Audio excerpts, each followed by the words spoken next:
Como sabes, es una conferencia que presenté en las jornadas que Luis Alberto organizó en el año, fíjate ya, 2009 sobre José Luis Romero. Y se me ocurrió el término fuera de carril porque José Luis, digamos, que no podías encasillarlo en ninguna de las corrientes vanguardistas del siglo XX, ni marxismo ni anales, y al mismo tiempo él hacía una historia muy parecida, o al menos desde visto de años después, muy parecida, ¿no? Porque estaba empapado de todas las aportaciones como escuelas historiográficas, de anales, del marxismo. Las usaba en sus clases de historia social general en la Universidad de Buenos Aires, ¿no?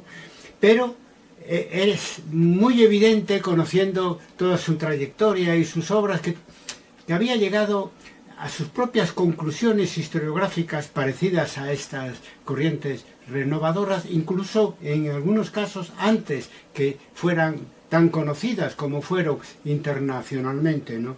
Y eso es la virtud, digamos, principal que tiene la obra de José Luis Romero, porque es una obra muy original y por lo tanto sobrevive mejor que las obras de los participantes en la Escuela de Anales, en la historiografía marxista, a lo que fue la caída de esas grandes escuelas en los años 90.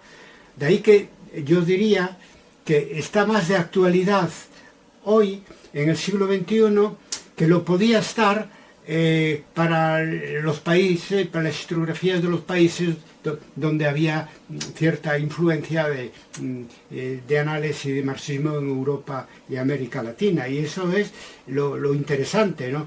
Por ejemplo, marxismo y anales, ¿no? En el caso del marxismo, en principio sabemos todos que la escuela historiográfica marxista más relevante del siglo XX, más renovadora, es Pasan Presen, la escuela inglesa, ¿no? Pero es que se difunde, se origina en el año 1952 a partir de los historiadores, de la célula de historiadores marxistas, la célula del Partido Comunista Británico, y ha generado una escuela muy importante, pero que realmente llega tarde para la trayectoria de José Luis Romero, porque él en ese momento, fíjate, en el año 52 ya tenía un camino recorrido por su propia cuenta. Y además, en aquel momento tenía un problema tremendo, ¿no? Y es que el marxismo en argentino y en general en toda América Latina era un marxismo cerrado, ¿no? Economicista, dogmático, ¿no? Y habiendo llegado, digamos, algo tarde para relacionarse con la historiografía marxista inglesa, pues claro, podemos pensar que tuvo la oportunidad de conectar con los marxistas gramscianos que en el año 1963 crean el pasado y presente. Supongo que el nombre es una imitación del past and present inglés. Pero volvemos a lo mismo. Es decir, así como Anales empezó, en fin, cerca ya en los comienzos del siglo XX, la historiografía marxista, incluso el marxismo menos dogmático, es posterior, y por lo tanto en ese momento ya se encuentra con un José Luis Romero ya que tenía sus posicionamientos teóricos en buena medida formados, ¿no? Es un poco, digamos, paradójico que no haya tenido más recorrido en cuanto a relación con los marxistas gramscianos argentinos, porque ambos, es decir, Gramsci y José Luis Romero viven de un concepto que va a ser muy importante para la propuesta y la práctica historiográfica de José Luis Romero, que es el concepto de vida histórica, que en realidad tanto Gramsci como José Luis Romero lo han sacado de Benedetto Croce. Pero ha sido así, es decir, por un lado tenía a su lado pues un marxismo-leninismo vinculado a los partidos comunistas, prosoviéticos, etcétera, y por otro lado pues llegó tarde para él la renovación historiográfica que vino bien por Gramsci, bien por la vía de los marxistas ingleses.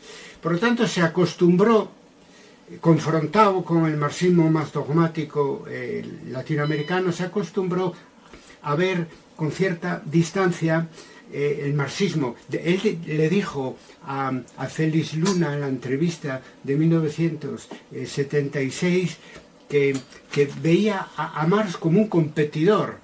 Es decir, que desarrolló un espíritu crítico hacia Marx y hacia el marxismo, en fin, justificado, porque, por ejemplo, criticaba a los fundadores del marxismo porque subestimaban el papel de la ideología en la historia, ¿no? Y entonces, bueno, claro, eso se vio después legitimado por cuando conocimos la autocrítica que hizo Federico Engels en 1890, por ahí aproximadamente, cuando había muerto ya Carlos Marx, que decía, bueno, nosotros tuvimos que insistir mucho en la base económica de la ideología y no tanto en cómo influye la ideología en la economía y en la historia en general, como un poco disculpándose, ¿no? Pero es lo que digo yo, ¿no? Es decir, que no, el hecho que mantuviera siempre cierta distancia con las corrientes más importantes de las ciencias sociales, en fin, de mediados del siglo XX, le hace ser más crítico y por lo tanto más lúcido, ¿no? Porque cuando esa autocrítica de Engels se conoce, pues fue mucho después, pero José Luis Romero ya decía que es un competidor, porque hay cosas en las que no estoy de acuerdo, y en lo demás, como digo yo, estaba empapado de las aportaciones generales, teóricas, pero también historiográficas del marxismo y de Annales. Y después, algo parecido le pasó en su relación con Annales, porque claro, cuando la revista Annales nace en 1929, José Luis Romero tenía 20 años, es decir, que en realidad el desarrollo de Annales fue un poco en paralelo con el desarrollo de José Luis Romero como historiador del siglo XX. Tuvo la mala suerte, la mala fortuna de que en el momento que podía tener una mayor relación con la historiografía francesa renovadora, pues le tocó a Fernand Braudel, ¿no?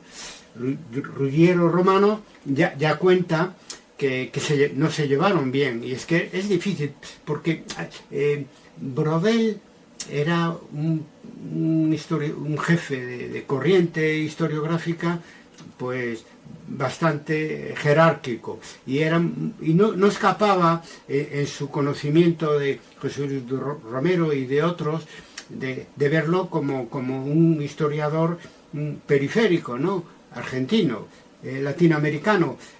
Eso se ve que con todo Romero lo intentó, el acercamiento, y en 1965 envía un artículo con sus propuestas para una historia social, y le cambiaron de título, le pusieron la historia social en América Latina, es decir, no muy reticente a que, tratándose de una propuesta, pues y no saliendo de ellos y de la redacción de los Annales de la revista esa propuesta, pues pudiera aparecerle al rector y entonces al lector, entonces quedó como ahí.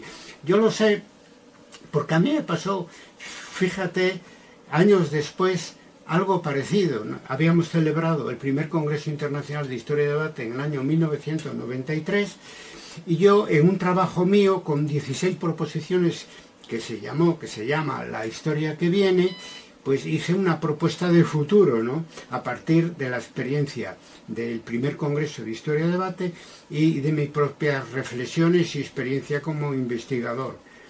Y la envié a Anales, claro, porque Anales había sido una parte, un componente importante de la realización del primer Congreso Internacional de Historia y Debate, también pasan Presen, ¿no? Y resulta que no quisieron publicarla en la revista Anales y llegaron a un acuerdo de publicarla en francés, traducida al francés, en una revista Cahiers du Centre de Recherche Historique que dirigía en aquel momento Alain Bourron, que es era un miembro en ese momento. Ahora ya no hay Anales, ¿no? Anales importante y un amigo, ¿no? Entonces, comprendes, también lo que yo proponía en los años 90, estamos hablando de 30 años después, pues también le parecía que era demasiado programático y que eso tenía que partir de la propia redacción, no de los que seguíamos de cerca y los anales y nos sentíamos parte de los anales, pero en países que para un francés en esa época, donde Francia era el centro de iniciativa de la cultura europea e incluso americana, pues podían parecer periféricos. Bueno, pues en el caso de José Luis Romero es todavía peor en el sentido de que les podía parecer demasiado ambicioso, ¿no? Que hay momentos que en la academia eso aparece como un pecado, ¿no? Y José Luis Romero ya tenía en la cabeza hacer 3 grandes proyectos, ¿no? Que no pudo terminar porque murió pues, un poco en el año 77, con 68 años, relativamente joven, ¿no? Y es el proyecto, perdón, el proceso histórico mundial de Occidente, la historia de la ciudad en Occidente y lo más importante, teóricamente, una teoría general de la vida histórica. Claro, eso justamente, si a Marx le criticaba que no le daba suficiente relevancia a la ideología, a Anales le criticaba que no le daba suficiente relevancia a la teoría, y entonces aparecer un argentino allí planteando, en fin, una teoría general sobre la historia, bueno, sabes que no es exactamente la vida histórica, no es sinónimo de historia, sino que es algo más complejo y mucho más interesante. Entonces esa es la cuestión, que para los anales de Brodel, los segundos anales, pues no interesaba demasiado lo que pudiera aportar un historiador argentino, aunque fuera un historiador tan relevante como José Luis Romero. Lo que pasa es que Anales ya ha pasado a la historia como corriente historiográfica, y aquí estamos hablando de José Luis Romero todavía en la segunda década del siglo XXI. Perfecto, profe, quedó muy claro. Yo quisiera hacer un par de preguntas a raíz de esta exposición. Usted entonces, a modo de conclusión, podríamos decir que la crítica de José Luis digamos, al marxismo clásico es esa subestimación, ¿no?, respecto al papel de la cultura, de las ideas, y es esa relevancia, ¿no?, mayor que se le da al economicismo. Pero, por otro lado, usted menciona que esa falta de adscripción de José Luis Romero a las corrientes más dogmáticas del marxismo en América Latina le valió el mote de no ser marxista, ¿no? Pero que si él fue, usted en un momento... El mote de ser no marxista, ¿no? Ya. Y usted menciona en un momento en su artículo que si él hubiese sido europeo, y también allí retoma esto que expone de la dificultad de imponer una agenda, ¿no?, o de llevar adelante una corriente historiográfica proviniendo, ¿no?, de la periferia como América Latina y la Argentina. Usted menciona que si él hubiese sido europeo, tranquilamente hubiese sido considerado sin ningún tipo de polémica marxista. ¿Por qué? Si José Luis Romero hubiese sido europeo, no estaríamos discutiendo su marxismo Bueno, porque por lo que hemos hablado ya, en Europa nacieron corrientes renovadoras del marxismo, lo que Perry Anderson llamaba el marxismo occidental, principalmente era marxismo europeo occidental, ¿no? Y aquí ya hicimos dos menciones que igual tienen relación con José Luis Romero, ¿no? Una es los gramscianos argentinos, que son también precursores, son realmente yo entré en contacto con Gramsci, pero mucho después en la acción política, en la clandestinidad, en España, a través sobre todo de Cataluña, y eso estábamos ya en los 70 o así, ¿no?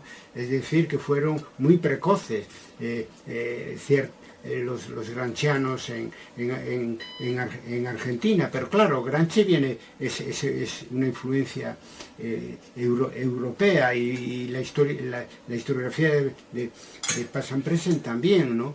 Entonces, en ese sentido, es más habitual ser marxista en Europa, marxista renovador, marxista abierto, que en América Latina de aquel momento. Bueno, está Mariátegui, ¿no?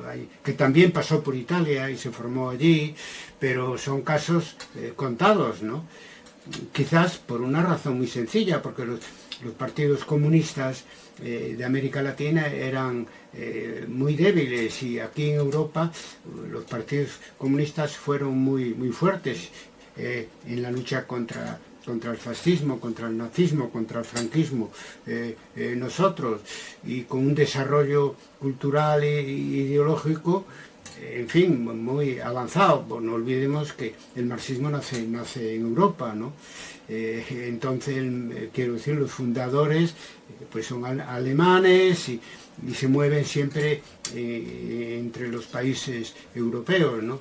Entonces, en ese sentido, él hubiera sido marxista, pero de todas maneras, yo no entiendo cómo eso de que no era marxista se puede decir. No era marxista dogmático, porque él mismo, en la entrevista con Félix Luna, explica su marxismo y se declara marxista. Pero claro, ¿qué marxismo es el de Jesús Romero? Es un marxismo reformista, pero es un marxismo reformista radical, porque él, cuando está en la acción política, que son los años, cuando entra en la acción política, que es primero con la universidad y después en general, que son los años 50, pues él está en el Partido Socialista, que es marxista, en Argentina. Ahora, es un marxismo reformista radical, que en un momento dado apoya a la revolución cubana. Entonces tú sabes que en la Segunda Internacional socialista o socialdemócrata, en fin, hay dos corrientes grandes. Por ejemplo, aquí en España, la socialdemocracia clásica, Felipe González, y ahora tenemos a Pedro Sánchez, por fortuna, que es un socialista de izquierda. Pues lo que era José Luis Romero era un socialista de izquierda, pero era reformista, era contrario a la lucha armada, como sabes. Decía que era lo que en aquel momento, digamos coloquialmente, se llevaba tanto por parte de la juventud peronista como por la juventud, en fin, no peronista, ¿no? Era el foquismo, y era en toda América Latina lo que se llevaba, y todo marxismo que pasara, como en el caso de lo que proponía José Luis Romero, por la acción política, por la democracia, o sea, etcétera, todo eso se consideraba una traición a unos principios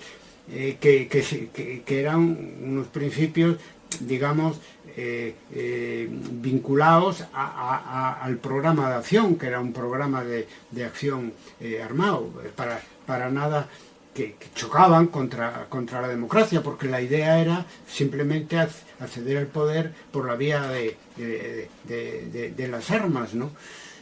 Bueno, José Luis Romero le parecía que no era viable una vía armada, concretamente en Argentina, y que eso podía causar una reacción que era mucho peor, ¿no?, de lo que existía antes, y en Argentina fue así. como todos sabemos, ¿no? Por lo tanto, yo pienso que la historia es quien está absorbiendo a las posiciones políticas de José Luis Romero, porque está demostrando que es posible un socialismo de izquierda que esté por la transformación social, acceder al poder pacíficamente, ¿no? Ya en vida de José Luis Romero, él tuvo la ocasión de conocer o saber de la experiencia de Salvador Allende, ¿no?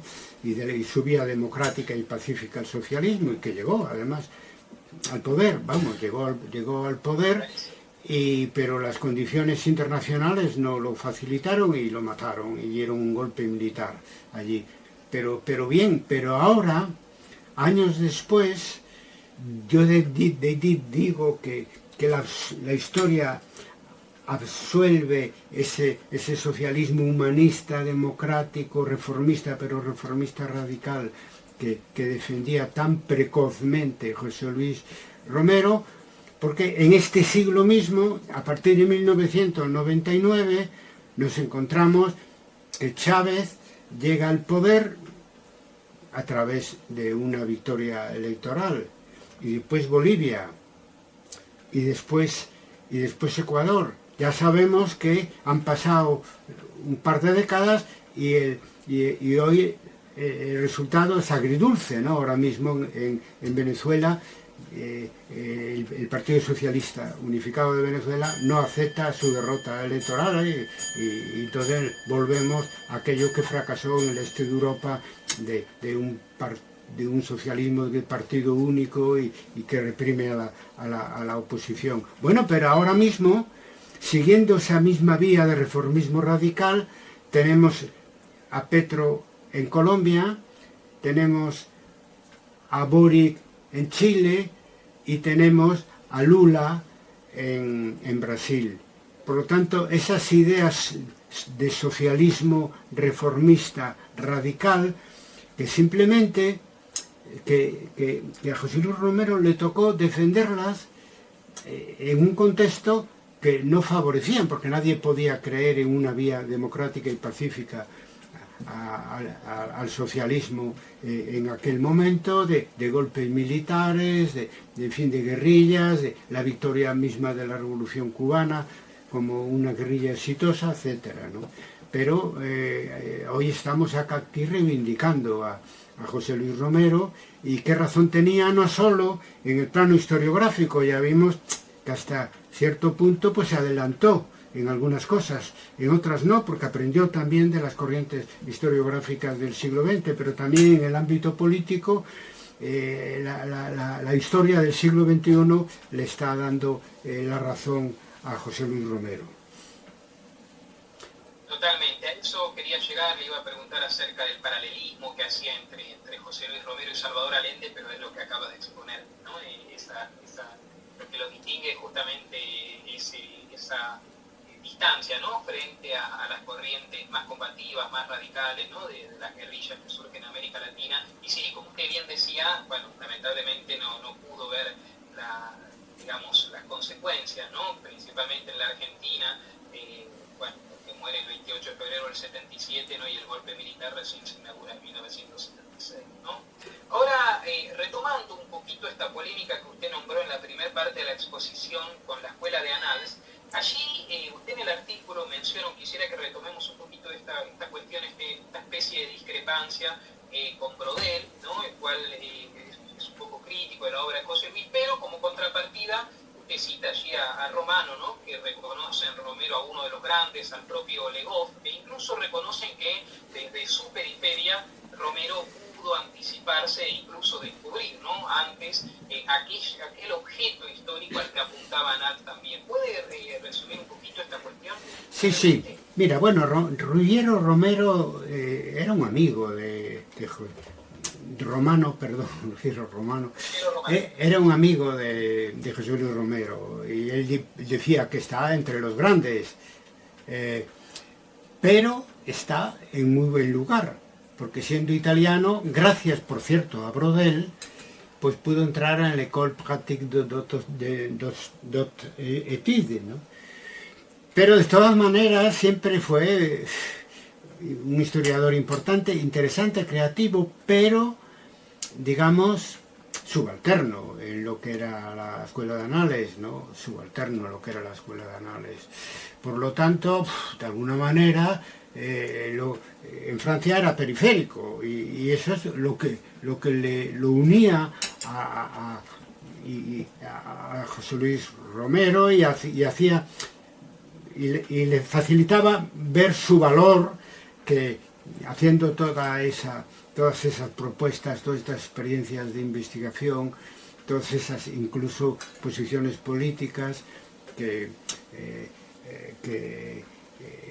le hacía más sensible a valorar el interés de José Luis Romero, incluso políticamente hablando, porque en aquellos años Jacques Le Goff, que tuve la fortuna de disfrutar de su amistad y no solo como guía para la acción, yo hice historia social de la mentalidad, sino también amigo de él, y me comentaba que simpatizaba con el trotskismo allí, ¿no? Que por cierto, en fin, yo creo que ha sido siempre ha tenido la virtud de criticar la situación existente en la Unión Soviética, que acabó en el desastre de 1989. Pero quiero decirte, fíjate, dónde estaban entre el Partido Comunista francés o bien en organizaciones de extrema izquierda, los franceses, ¿no?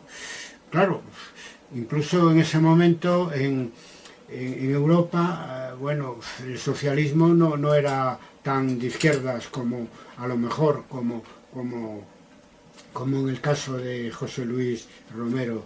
Por lo tanto, ahí fue muy avanzado. Entonces, el cambio que hubo con respecto de Le Goff y sus relaciones con José Luis Romero es que a partir de 1968 se produce el cambio de los segundos a los cuartos anales. No sé si sabes, pero eso nos lo contó a mí algún otro colega en el ascensor de l'École d'Hautes Études Jacques Le Goff, así muy brevemente, que hicieron una asamblea en l'École y depusieron por autoritario a Fernand Braudel, que fue sustituido en la dirección de la escuela y por lo tanto de la revista por un triunvirato que fue Jacques Le Goff, Marc Ferraud y Manuel Leroy-Ladurie, uno de medieval, otro de moderna y otro de contemporánea.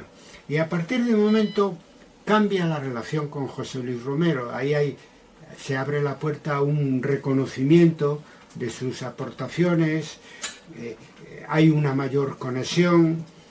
En época tan tardía como el 2003, en el prólogo que hace Jacques Le Goff a la segunda edición de Crisis y Poder en el mundo feudo burgués, reconoce, hombre, tardíamente, en el 2003, pero ya lo había dicho antes, reconoce que es un gran medievalista. Pero lo que más les gusta de José Luis Romero a los terceros anales es que es un precursor de la historia de las mentalidades, ¿no? En los años 60, Le Goff empezó a hacer algo de historia de las mentalidades, y en 1974, en un artículo, naturalmente en la revista Anales, ¿no?, propone el siguiente artículo, que es Las mentalidades, una historia ambigua. Y a partir de ese momento, claro, ven la aportación de José Luis Romero con ojos nuevos, los que dirigen la corriente historiográfica de los anales, ¿no? Y encuentra Jacques Le Goff un artículo de José Luis Romero del año 1950, es decir, 25 años anterior, sobre el artículo es El espíritu burgués y la crisis bajo medieval, donde aparece planteado las tres funciones, ¿no?, de, de la sociedad medieval, es decir, los caballeros, los pregadores, es decir, la iglesia, y los labradores, es decir, los trabajadores.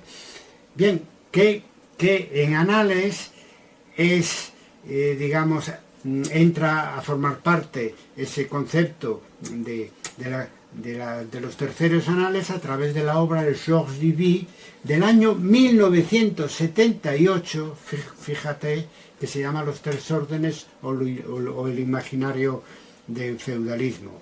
Entonces esto ya lo había planteado en 1950 José Luis Romero.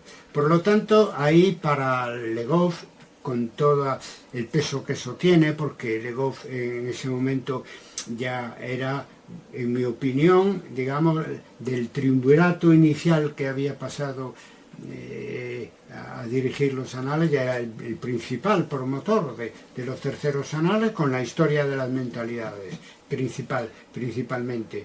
Y ahí es cuando ya se considera un precursor de la historia de las mentalidades a José Luis Romero, que además de su propia inteligencia y sus propias influencias, etcétera, bebe para hacer historia de las mentalidades José Luis Romero de los fundadores de Anales, es decir, de Marc Bloch y de Lucien Febvre, que es lo que en definitiva hacen los terceros anales. Lo que pasa que saltándose la época de Brodel, que fue una edad oscura para la historia de las mentalidades, porque fue estructuralista, macrohistoriador, con el peso de la economía, etcétera, y si acaso de la vida cotidiana, pero eso más bien es una influencia antropológica, porque no está tan claramente en las obras de Bloch y Febvre, que como los reyes taumaturgos, la sociedad medieval o todos los artículos sobre la historia de las sensibilidades de Lucien Febvre. Por lo tanto, aquí tenemos que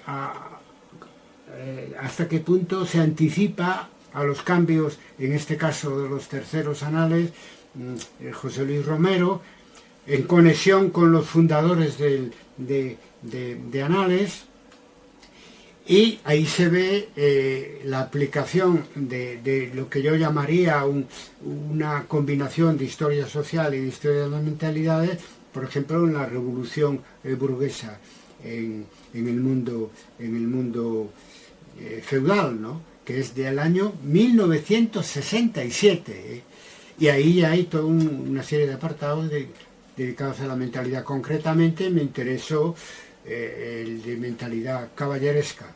Eché de menos la mentalidad popular, pero consta por todo lo que sabemos que de José Luis Romero, que tenía no solo muchas obras publicadas, sino otras muchas en su cabeza, que pensaba tocar el tema de la mentalidad popular en el tomo 3 o 4, etcétera, dentro de ese plan de hacer el proceso, de hacer su proceso histórico del mundo occidental. Por lo tanto, un precursor de los anales. ¿Qué más se puede decir en cuanto al valor que tiene hoy en día, en este caso incluso desde el punto de vista de la historia de las mentalidades? Porque cuando yo hice mi tesis doctoral, que leí en el año 1988 sobre una revuelta social en Galicia, y quise hacerlo sobre la historia de las mentalidades, sobre la mentalidad de los rebeldes, tuve que buscar como referencia la historiografía marxista inglesa para poder hacer una historia social de las mentalidades. Pero sin esa influencia del marxismo inglés, eso ya lo había hecho José Luis Romero en la revolución burguesa en el mundo feudal. Muy interesante, profesor, muy interesante todo esto que expone. relación con Ruggiero Romano. Usted en un momento cita un intercambio entre ellos y usted sabe que en las últimas décadas una de las tendencias que más ha crecido, ¿no?, y que más se ha expandido en el campo historiográfico es la llamada historia global, ¿no?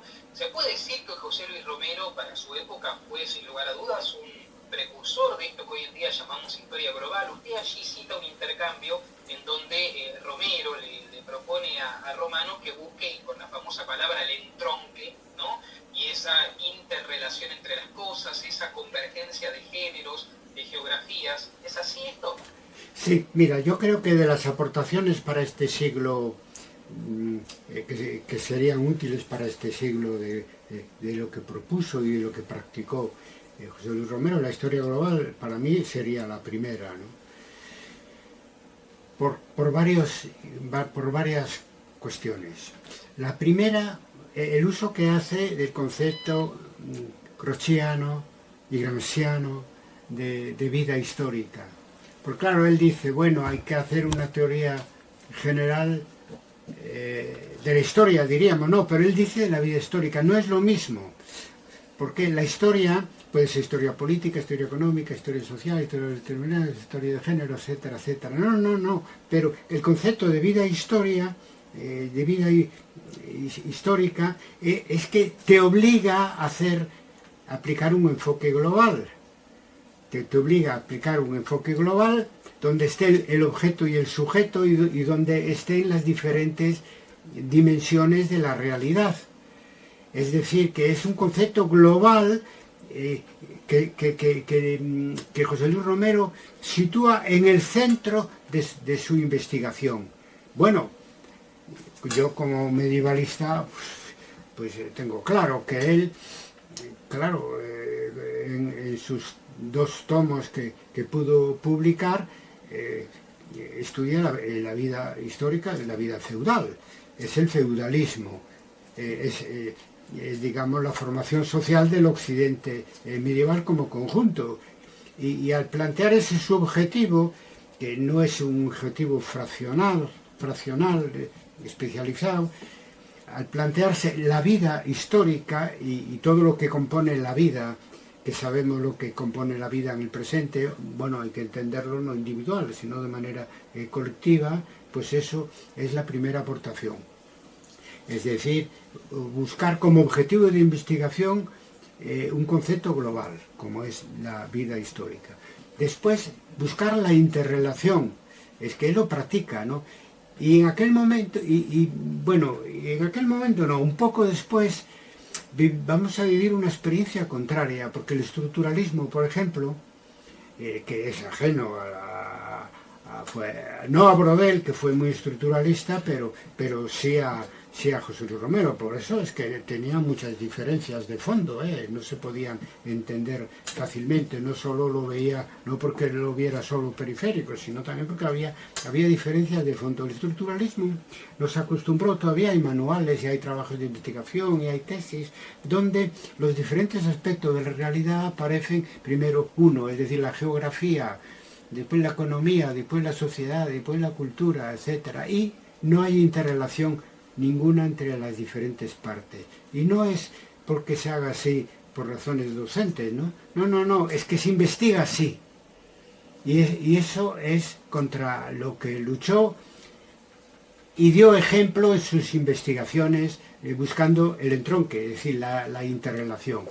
Después otra cosa que convierte en global la historia que propone y que practica José Luis Romero es que está contra el espíritu de especialidad. Eso lo dijo el espíritu del pisito, ¿no? Lo dijo Lucien Febvre en el momento, y no profundizó demasiado en ello. Sin embargo, en el caso de José Luis Romero nos encontramos pues que su propia vida académica fue transversal. O sea, él era medievalista y tenía por gusto de decir, ante todo, como historiador, soy medievalista, y el grueso de su obra de investigación es sobre la época media europea. Entonces, en ese sentido, sí, pero es que además hizo historia antigua, hizo historia moderna, hizo historia contemporánea, O sea, fue un historiador transversal, y eso chocando, a lo mejor no tanto en América, pero desde luego en Europa hasta el día de hoy, chocando con la compartimentación que existe entre un área académica y otra. Por lo tanto, en ese sentido también fue global. Y también fue global porque hizo lo que hoy se llama y se puso de moda desde la historiografía norteamericana, y además es interesante, que se llama la historia mundial como historia global, o sea, el objeto de investigación que sea global. El global ese que es la historia global que investigaba José Luis Romero, pues la historia del mundo occidental, ¿no?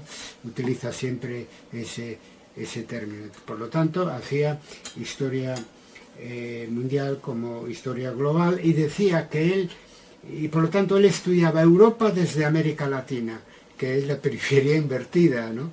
Cosa que en aquella época es muy sorprendente, pero ahora eso de subvertir las relaciones jerárquicas que tiene su origen en Europa o en Estados Unidos y se difunden a las diferentes periferias, eso desde la globalización de la información se acabó.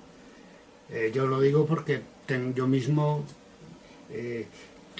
tengo la experiencia de haber organizado como un movimiento historiográfico, historia debate desde los últimos 30 años desde España en relación con profesores latinoamericanos.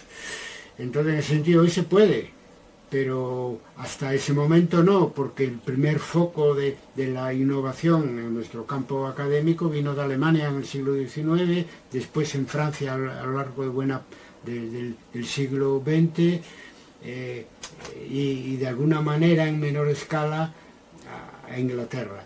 Y en tercer lugar, después de Alemania, después de Francia, vino de Estados Unidos, ¿no?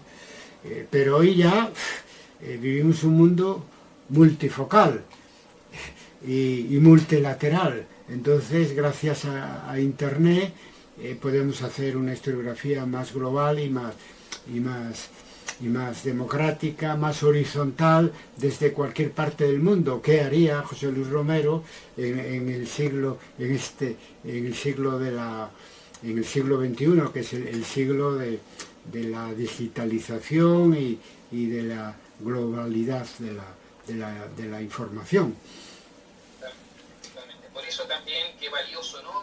Porque haber, en su momento haber podido romper el molde, ¿no? Porque estas cuestiones que usted muy bien ha enumerado a lo largo de toda la conversación, esta periferia, esta falta de iniciativa cuando uno proviene de una región periférica como América Latina, hoy en día esas barreras no digo que sean inexistentes, pero pueden romperse fácilmente, ¿no? Son fronteras que uno puede atravesar. Inclusive, bueno, le vuelvo a agradecer por esta comunicación que estamos haciendo vía, ¿no? Desde España hacia Buenos Aires. Un ejemplo. Y justamente esto que usted comentaba, ¿no? De la percepción medievalista, ¿no? De José Luis, hay una conversación muy interesante con Félix Luna donde él, digamos, ¿no? Reconoce que cree que solo los medievalistas son los que pueden entender los complejos procesos históricos, ¿no?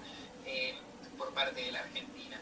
Y esta cuestión que usted nombraba de José Luis como un historiador multifacético, ¿no? Eso que usted llama el universalismo de Romero, ¿no? En su texto, en su obra, algo que se está perdiendo hoy en día, ¿no? Porque la historiografía y particularmente los historiadores tienden en la actualidad a especializarse en un tema específico, una región específica, y evitar quizás esa relación, ¿no?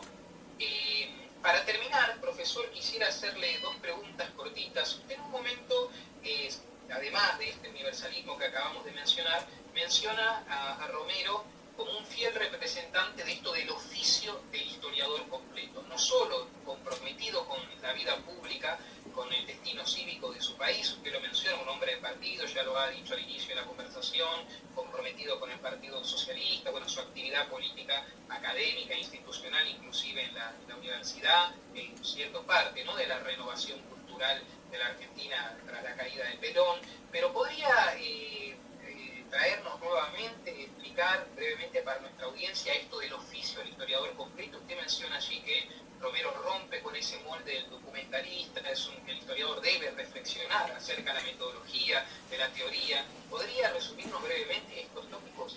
Sí, bueno, es una consecuencia de lo que valorábamos en cuanto a la propuesta de Romero como una historia global. El oficio de historiador en el siglo XXI tiene que ser global, eso es una perogrullada. Vivimos, yo no entendía lo que decías antes, vivimos en un mundo universal en sí, gracias a la revolución de las comunicaciones. Nunca vivimos de una manera tan global como ahora, desde el punto de vista de la información, y tampoco desde el punto de vista de la academia, ¿no? Eso está rompiendo todas las especializaciones, todo se está convirtiendo en transversal, ¿no?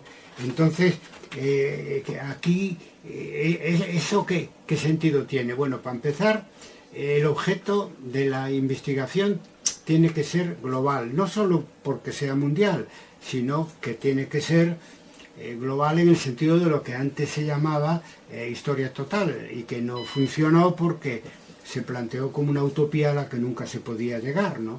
Entonces no queda otra que intentar en las investigaciones, usando como hipótesis de partida los enfoques globales, no queda más remedio que articular los diferentes aspectos de la realidad para obtener de la investigación un resultado global. Después, un historiador como tú llamas completo, pues tiene que ser un historiador que incluya la reflexión y el pensamiento histórico e historiográfico como parte esencial de su trabajo, ¿no? Y eso es una de las cosas que hizo muy bien José Luis Romero, ¿no? Él se inspiró en Maquiavelo, fíjate, por eso que tiene fuentes que son anteriores a Análisis al marxismo, Maquiavelo, en su libro Maquiavelo Historiador, que es de 1943, se inspiró en él para entender lo que tiene que ser un historiador que analiza el pasado, pero que también teoriza y que también se compromete con la realidad que le rodea. Y entonces estos son dos aspectos que suelen faltar en nuestra historiografía académica habitual. Es decir, por un lado el aspecto de la reflexión, por otro lado el aspecto del compromiso. Y en eso también puede y debe ser un ejemplo José Luis Romero. La historia hay que entenderlo que es una actividad intelectual y que no se debe reducir al estudio de las fuentes. Y Romero consiguió combinar bien esa reflexión, aspiraba ni más ni menos que a una teoría, hacer una teoría general de la vida histórica, con su compromiso, que no es un compromiso como ciudadano, no, yo tengo dos facetas, soy por un lado historiador o académico, por otro lado ciudadano, no, es lo mismo. Y eso es lo que nos venía a decir y a demostrar en la práctica José Luis Romero, ¿no? Porque él era compromiso con sus ideas, tenía el compromiso con sus ideas socialistas, al mismo tiempo que investigaba, pero entendía también que la buena historia exige, decía él, buenas ideas. O sea, las personas con buenas ideas produce buena historia. Yo cambiaría la palabra ideas por valores, porque es más que las ideas racionales de lo que estamos hablando, ¿no?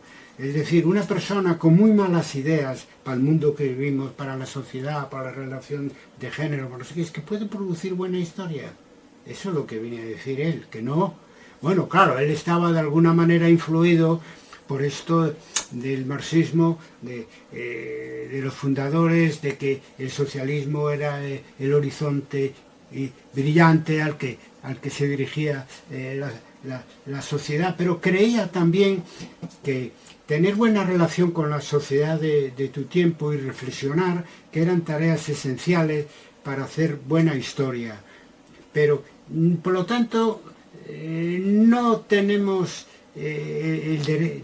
naturalmente tenemos el derecho de ser ciudadanos, de votar, de participar en la política y tal, pero no, pero él decía que había que estar comprometido con el presente para hacer buena historia.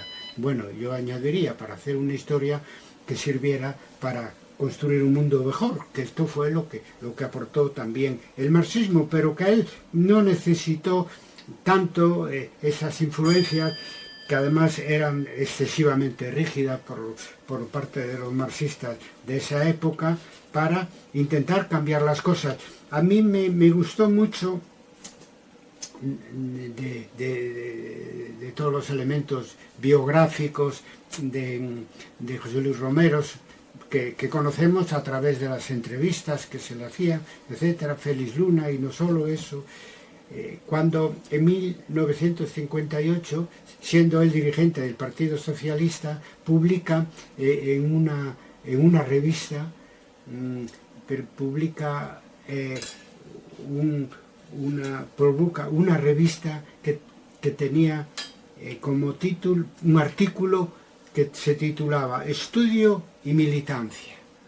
Me trajo recuerdos juveniles a mí, porque 10 años después, en el año 1968, yo estaba en la Escuela de Ingenieros Industriales de la Universidad de Madrid y pertenecía al comité universitario en la clandestinidad del Partido Comunista de España, y teníamos una revista que decía estudiar y luchar,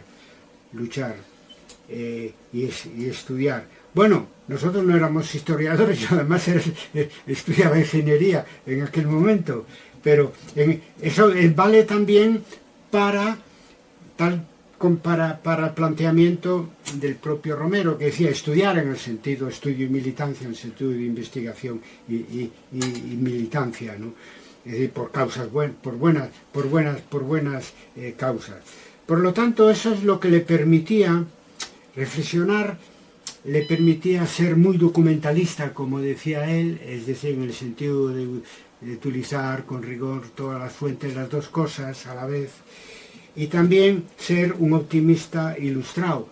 Me llama la atención porque no era finalista, no decía que eso que dije antes del socialismo, a lo mejor me equivoco, porque él no era finalista, no pensaba que la sociedad tenía un fin establecido, que para el marxismo era el socialismo y la sociedad sin clase, sino decía que son los sujetos históricos lo que ahora pues todos defendemos, y no se puede defender otra cosa con todo lo que ha pasado, con la caída del muro de Berlín y todo eso. El futuro depende de lo que hagamos ahora y de los sujetos históricos, no tanto de una filosofía que levita encima nuestra y que nos dirige hacia un fin preestablecido.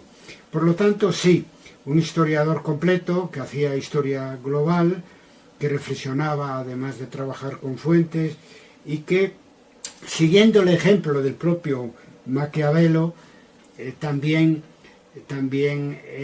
estudiaba y militaba, ¿no? En los años 50, después ya en los 60, en un momento dado, dejó de hacerlo y se dedicó plenamente a la investigación, fruto de múltiples frustraciones y de la evolución de la historia en esos años tan importantes, y de que a él el 68, que fue muy importante internacionalmente, pues lo cogió ya, digamos, mayor, ¿no? Es decir, en el 68 creo que tenía 60 y... nació en el año 1909, pues en el 68 tenía 60 años. Bueno, esa es la edad que mataron a Bloch también, al cual admiraba extraordinariamente.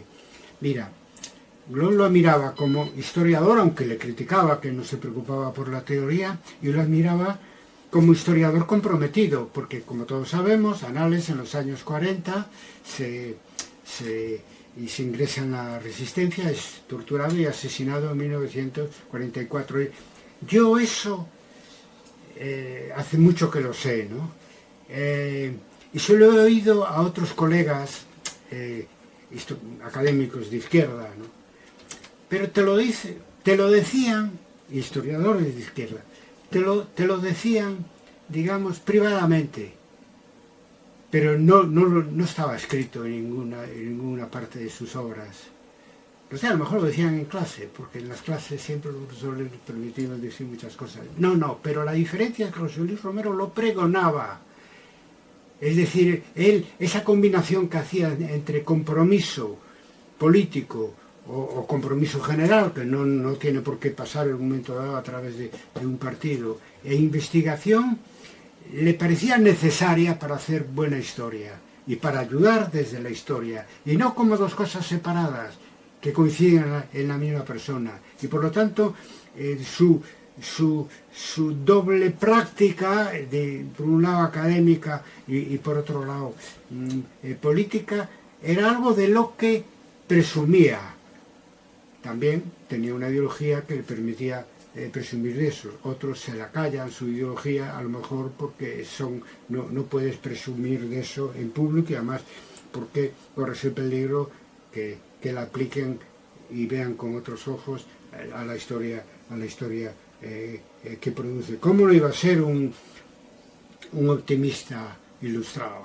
Claro, es que tenía la vida organizada de manera que luchaba por una sociedad mejor al mismo tiempo que luchaba por hacer una historia mejor, y nadie lo ha podido nunca acusar de que manipulara o algo parecido en la historia que hacía en función de sus ideas. Si acaso sería al revés, sería la historia en la que le aportaba enseñanzas que reforzaban sus ideas de aspirar a un mundo mejor. Por lo tanto, un historiador completo, global, reflexivo, empirista y comprometido.